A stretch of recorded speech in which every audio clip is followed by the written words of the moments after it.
정부 정책 하면 보통 어떤 게 떠오르시나요? 아마 두꺼운 착자, 빽빽한 글씨, 좀 딱딱한 그런 이미지일 텐데요. 만약에 이 정책이 그냥 문서가 아니라 스스로 생각하고 배우면서 계속해서 발전하는 그런 지능적인 시스템이라면 어떨까요?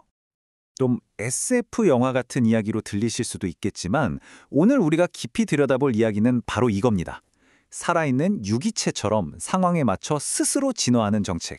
이 도발적인 질문에서부터 한번 시작해 보겠습니다. 자, 그런데 이런 인공지능 기술을 정책에 도입하기 전에 먼저 우리가 풀어야 할 문제가 뭔지부터 알아야겠죠? 바로 농업 분야입니다. 이 농업 정책이라는 게 생각보다 훨씬 더 복잡한 세상이거든요.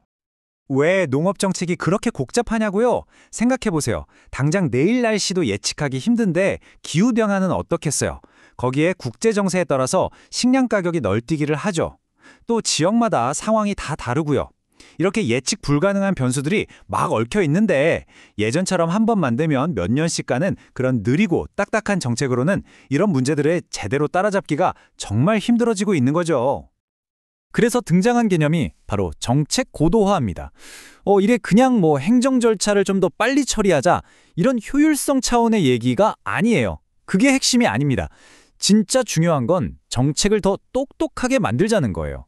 그러니까 변화하는 상황에 더 잘 적응하고 궁극적으로는 공공의 가치를 더 높이는 방향으로 정책 자체를 업그레이드하자는 거죠. 자, 그럼 정책을 어떻게 더 똑똑하게 만들 수 있을까요? 그 해답으로 제시되는 새로운 도구가 있습니다. 바로 인공지능 AI와 온톨로지라는 두 가지 기술의 조합입니다. 이 둘의 관계를 이렇게 생각하시면 쉬워요.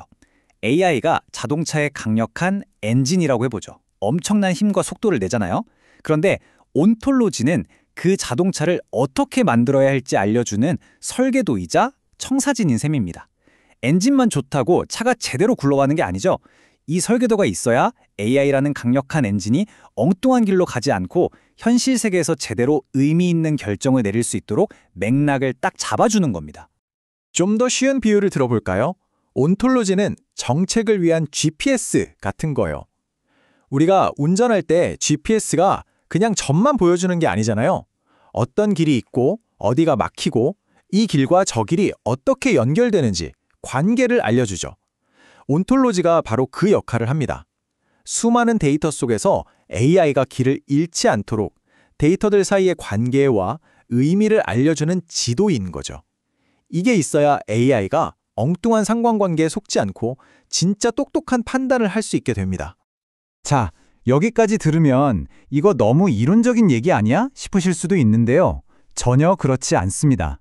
실제로 이 기술 조합이 현실 세계에서 어떻게 놀라운 결과를 만들어내고 있는지 실제 사례를 한번 보시죠. 아마 들어보신 분들도 계실 텐데 팔란티어라는 기술 기업이 있습니다. 이 회사가 바로 지금 우리가 얘기하고 있는 AI와 온톨로지를 결합하는 접근법을 사용해서 아주 복잡한 비즈니스 문제들을 해결하는 걸로 유명합니다. 이 표에 있는 숫자들 좀 보세요. 정말 입이 떡 벌어지지 않나요? 주택건설회사는 프로젝트 하나당 최대 600만 달러를 아꼈고요. 유명 식품회사는 의사결정을 최적화해서 하루에 4만 달러씩 절약했대요. 심지어 신입기술자 교육이 6개월 걸리던 걸 몇 주로 확 줄여버렸다고 합니다. 이게 바로 핵심이에요.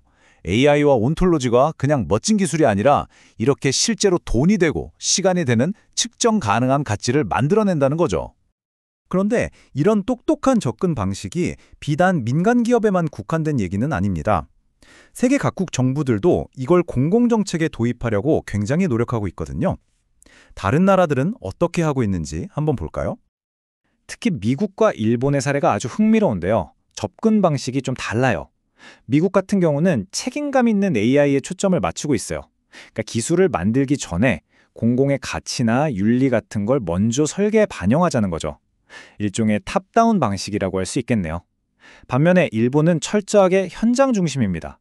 당장 농사 짓는 데 필요한 실용적인 기술들을 개발해서 문제를 해결하자는 바텀업 방식에 가깝죠. 여기서 알 수 있는 건 정답은 하나가 아니라는 겁니다. 각자 상황에 맞게 이 강력한 도구를 유연하게 쓸 수 있다는 걸 보여주는 좋은 예시죠. 자, 그럼 이제 다시 우리나라로 돌아와 볼까요? 한국의 농업 분야에 이 기술을 적용하려면 어떤 과제들이 있고 또 어떤 기회가 있을지 구체적으로 한번 들여다보겠습니다. 이 그래프가 보여주는 게 정말 의미심장합니다. 일반 국민들은 AI의 영향에 대해 꽤 긍정적으로 보고 있는데 정작 이 기술을 직접 사용해야 할 농업인들의 긍정적 인식은 상대적으로 낮아요. 바로 이 지점, 이 인식의 차이가 기술 도입에 있어서 사람의 문제가 얼마나 중요한지를 단적으로 보여주는 겁니다. 아무리 좋은 기술이라도 쓰는 사람이 믿고 받아들이지 않으면 무용지물이니까요. 결국 신뢰의 문제로 귀결되는 거죠. 네, 바로 이겁니다. 이 보고서의 문구가 핵심을 정확히 짚고 있죠. AI 기술 필요하긴 한데 이걸 정말 믿을 수 있을까? 혹시 문제 생기면 책임은 누가 져야 하지? 이런 현실적인 걱정들이 같이 있다는 거예요. 결국 이 신뢰의 문제를 해결하지 않고서는 한 발짝도 앞으로 나아가기 어렵다는 이야기입니다. 그럼 그 신뢰 어떻게 쌓을 수 있을까요? 다행히 보고서에서 아주 명확한 4단계 해법을 제시하고 있습니다. 첫째, 누구나 들여다볼 수 있는 투명한 데이터 인프라를 만들고, 둘째, 그걸 기반으로 믿을 수 있는 AI 가이드라인을 세우는 겁니다. 그리고 셋째, 이걸 다룰 정책 설계자들의 전문성을 키워주고, 마지막으로 가장 중요한 건데요. 모두가 함께 참여해서 결정하는 구조를 만드는 거죠. 이게 바로 우리가 가야 할 길입니다. 결국 오늘 이야기를 종합해보면 이렇습니다. 기술이 점점 더 똑똑해지고 있는데 어쩌면 진짜 과제는 더 똑똑한 AI를 만드는 것 자체가 아닐지도 모릅니다. 그 똑똑해진 기술을 우리가 과연 믿을 수 있는가? 바로 그 신뢰를 쌓는 것, 이것이야말로 우리 앞에 놓인 가장 큰 숙제가 아닐까요? 여러분의 생각은 어떠신가요?